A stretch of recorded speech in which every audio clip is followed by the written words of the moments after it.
Sir FSL जांच में अब क्या नए आपराधिक कानून के बाद कुछ ओपन टैग का नहीं रखना है क्या, कुछ सब पैक टैग का रखना है? जी सर, बताएं सर क्या है मामला।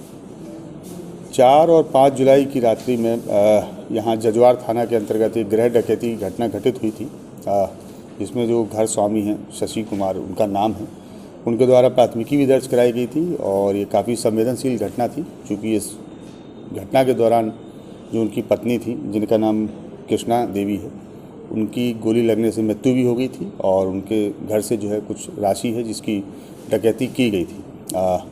चूँकि मामला बड़ा संवेदनशील था, इसलिए इसमें जो एडिशनल एसपी ईस्ट हैं शहरयार जी, उनके नेतृत्व में एक एसआईटी बनाई गई थी, जिसमें डीआईयू की टीम, जजवार के जो थानाध्यक्ष हैं हेमंत वो, उनके पदाधिकारी, कटरा के जो थानाध्यक्ष हैं अभिषेक वो, और इसके अलावा जो हम लोगों का डीआईयू है उसकी पूरी यूनिट और उसके प्रभारी लाल किशोर, सभी लोग मिलकर काम कर रहे थे। इसमें हम लोगों के जितने भी आयाम हो सकते थे, हम लोगों ने सारे आयाम पर अपना अनुसंधान किया, चाहे वो टेक्निकल या मोबाइल सर्विलांस हो, या फिर हम लोगों की एफएसएल की विज़िट हो, या डॉग स्क्वाड्स हो, या फिर हम लोगों का जो मैनुअल अनुसंधान का तरीका है वो भी है। चूँकि शुरू के 10 दिन तक लगभग हम लोगों को इसमें बहुत कुछ खास लीड नहीं मिल पाए, लेकिन इसके उपरांत हम लोगों को इसमें कुछ लीड्स मिलने लगे, और उस लीड के आधार पे कल शाम को इसमें 3 लोगों की गिरफ्तारी हुई है, जिसमें से कुछ राशि भी हम लोगों ने बरामद की है। जो 3 लोग गिरफ्तार किए गए हैं, जिसमें से एक का नाम मनोहर पासवान है, दूसरे का नाम चंदन पासवान है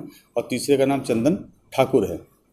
ये तीनों ही लोग गिरफ्तार किए गए हैं। इन तीनों के ही पास से हम लोगों ने 97,000 रुपया जो राशि लूटी गई थी उसको बरामद किया है।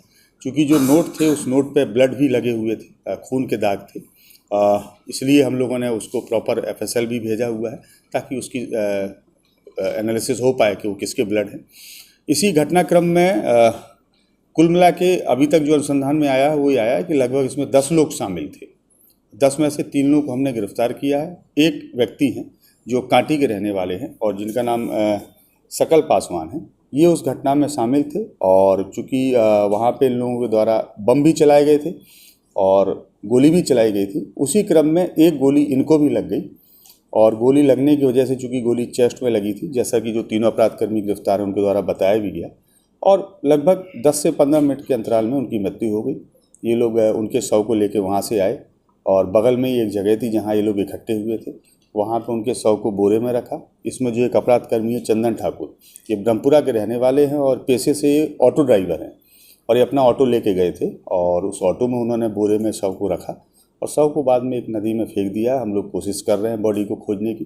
तो इसमें जो चौथे अभियुक्त थे सकल पासवान, उनकी मृत्यु हो गई। सकल पासवान की जो सकल साहनी, और इसके अलावा जो उनकी धर्म पत्नी हैं, उनके द्वारा कांटी थाने में इसमें एक प्राथमिकी भी दर्ज कराई गई है उनके गुमशुदा को लेकर 3 लोगों के विरुद्ध नामजद। तो हम लोग उसको भी इन्वेस्टिगेट कर रहे हैं। इन लोगों का आपराधिक इतिहास हम लोग खंगाल रहे हैं। इसमें से जो चंदन ठाकुर हैं और चंदन पासवान हैं, ये लोग पहले एक बार जेल गए हैं मद्य निषेध से संबंधित कांड में। मनोहर पासवान भी इसमें गिरफ्तार किए गए हैं और वो भी घटनास्थल पे थे। ये जो तीनों लोग गिरफ्तार किए गए, तीनों लोग ही घटनास्थल पे गए। 10 लोग जो बताए सर, सब मुजफ्फरपुर के कि बाहर के? नहीं, सभी मुजफ्फरपुर के ही, विभिन्न थाना क्षेत्रों के हैं, कुछ कांटी के हैं, कुछ जजुआर के हैं, कटरा के हैं। इसके अलावा लोकल टाउन में ब्रह्मपुरा थाना है, वहाँ के रहने वाले हैं, जिसमें ये लोग कांटी में असेंबल हुए थे, इकट्ठे हुए थे 8 अपराधकर्मी, और यह 8वां अपराधकर्मी इकट्ठा होकर ऑटो से गए थे। ये जजुआर गए, वहाँ पे एक अपराधकर्मी के घर में फिर 2 लोग और शामिल हुए, वहाँ से एक स्कॉर्पियो और एक ऑटो, इन दोनों ही वाहनों से ये लोग घटनास्थल पर गए और इन्होंने घटना को अंजाम दिया। जो इनका घर था जहाँ पे घटना घटित हुई थी, वहीं के पास में एक बगीचा था। इन लोगों के पास रॉ मटेरियल पहले से था, तो बगीचे में इन्होंने बहुत छोटे छोटे से जो बम होते हैं डब्बे वाले, उन बमों को भी वहाँ तैयार किया था। उसके भी कुछ एग्जिबिट्स हम लोगों को अनुसंधान के दौरान मिले हैं, उसको हम लोगों ने एफएसएल भेजा है।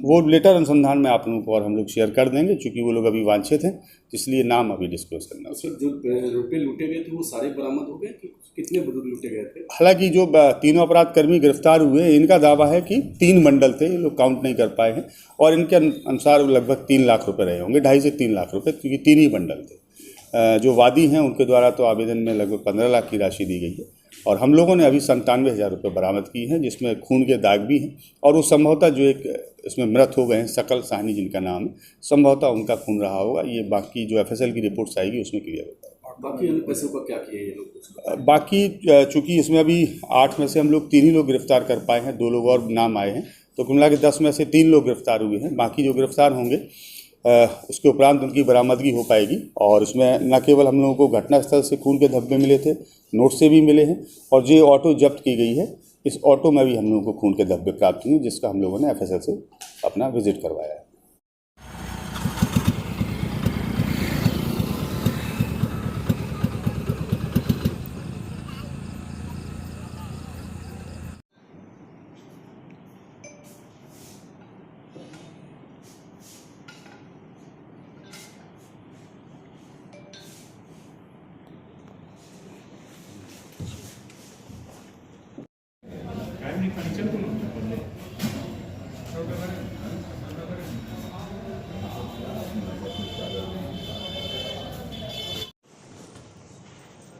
ये पैसे हैं सील पैक इसलिए है कि अब ये चूँकि FSL जा चुके हैं ना।